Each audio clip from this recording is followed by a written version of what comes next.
Hello friends, কেমন আছো তোমরা সবাই? তো আজ ছিল বাবানের এক্সাম, এই কারণে আমি আজকে থেকে গেছি। সাধারণত আমি বাড়িই চলে যাই বাবানকে স্কুলে দিয়ে। যখন বাবানের এক্সাম থাকে তখন আমি মঠটাতে থাকি। তো চলো তোমাদের এই মন্দিরটা ভালোভাবে ঘুরিয়ে দেখাই। আমার মনে হলো যে তোমাদেরকে একটু দেখাই কত সুন্দর, এত সুন্দর একটা মন্দির। এই কারণে আমি একটু ভিডিও করে নিয়েছি।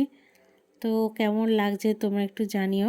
আমি যখন যখন থাকি বাবানের স্কুলে এক্সামের সময়, তখন আমি মন্দিরটাতেই বসে থাকি। তো অনেকক্ষণ বসে থাকার পর যখন খিদে পেয়েছে তখন একটু বাইরে বেরিয়ে গেছি।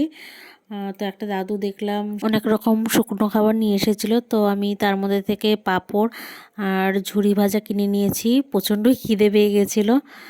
তো চলো খেয়ে নেওয়া যাক।